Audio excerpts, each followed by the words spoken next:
What is up, YouTube? Thrift School over here coming at you with 5 items on Amazon that sold for me over $40.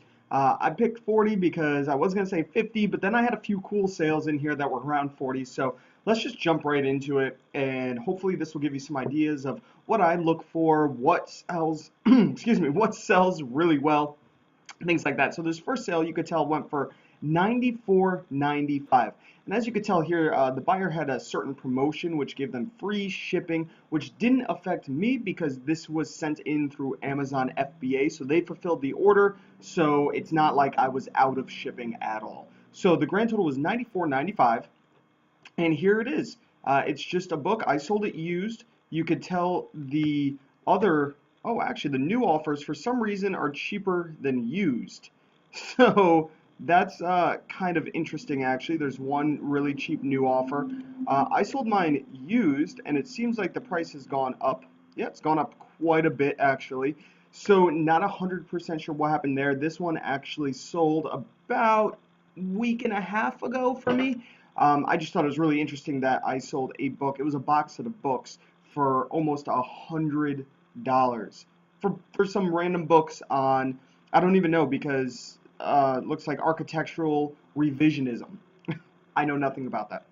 All right, so next we have an ex officio men's long sleeve medium shirt. It's kind of funny because it says long sleeve, but if you look at the picture, it's the sleeves are rolled up, which makes it look short sleeve. Now the back picture, they're down. If you look at some of the other shirts, they show it as long sleeve, like how it should be, but then some are short sleeve. So hopefully that's not confusing to the buyer. What did I sell this for? I sold this one for $45.32.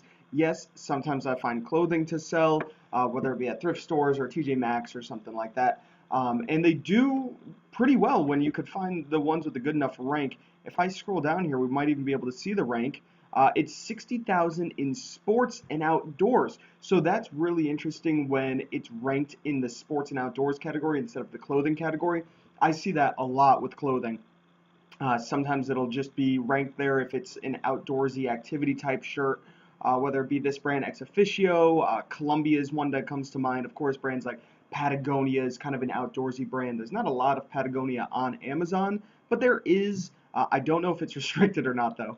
Next, we have a vinyl record that I sold for $47.44. Now, I probably paid between a quarter and at the top end $5, let's just say. I highly doubt I spent that much on this.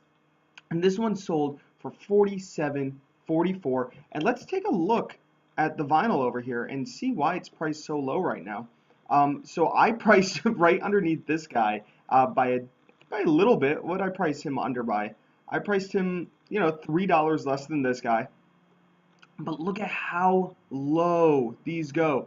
All the way down to $6 plus $4 shipping. So you're looking at about $10 is what somebody could have bought it for, but they opted for FBA.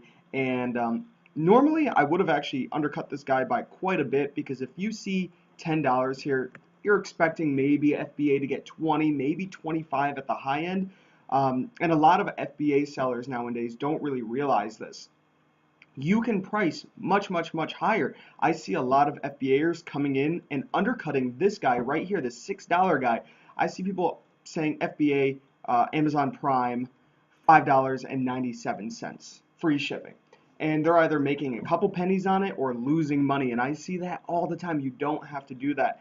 And take a look over here. You can see this guy only has 78% positive, and this guy is just launched. So we would like to skip over both of them anyways and then take a look. Now you're in the 20-ish dollar range. So because this guy is just launched and because this guy is such a bad positive ranking on Amazon, they have to price so much lower. This guy had to undercut basically in half, had to cut it right in half. So that is not cool. I'm very glad to have sold mine for almost $50. Next, we have a video game. And this is Spyro the Dragon. Now, guys, if you need any awesome tip of advice from me, here's so you guys can see it bigger. Spyro and Crash Bandicoot are hot right now. You know why? Crash Bandicoot just had a trilogy come out for the newest PlayStation 4, and it has topped the chart for 5 weeks in a row as the #1 selling game. So people are reliving that nostalgia. You look at Crash Bandicoot games now, they have skyrocketed in price. You look at Spyro games, because it's the same style of game from the same era, they are starting to skyrocket in price, and people are talking that they might do a remastered Spyro trilogy as well. So if that happens, just picture Spyro going higher and higher and higher. And I sold this one for $48.48, which is just about $50. I paid, I think, $3 for this game at a barn sale. They had a bunch of PlayStation 1 games, and this happened to be one of them. I knew Spyro was worth money, but not this much money. I thought it was maybe $25, maybe $30 at the high end, but almost $50, and it keeps going up, guys. Definitely keep an eye out for Spyro the Dragon. And last, we have a DVD recorder. It's a Panasonic DMR ES20S. So let's take a look. This sold for $168.10. I probably paid between $10 and $15.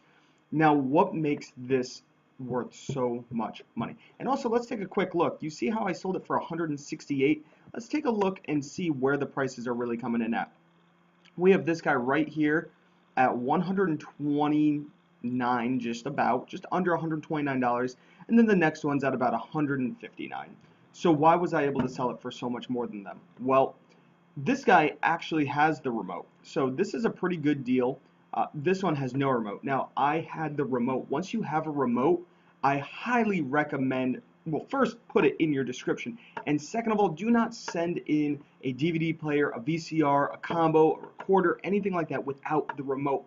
Buy one on eBay or Amazon and send it in. Now, the remote might cost you $20, the remote might even cost you $30, but if you're going to be selling it for almost $200 really, so 170 bucks, if you're going to be selling it for that much money, it's worth the initial investment to not get a return, because trust me guys, when people return these big bulky DVD players, VCRs, they are usually not shipping it as nicely as you would to the customer, so they 9 times out of 10 come damaged back to you, and it's just a whole pain in the butt to get your money back and to go through everything. So just send it with all its required stuff, send it with the cords it needs, send it with the remote, and make sure you bubble wrap the crap out of this thing. But the reason why this one went so much higher than just a regular DVD player is it's because it's a recorder. It records the DVDs.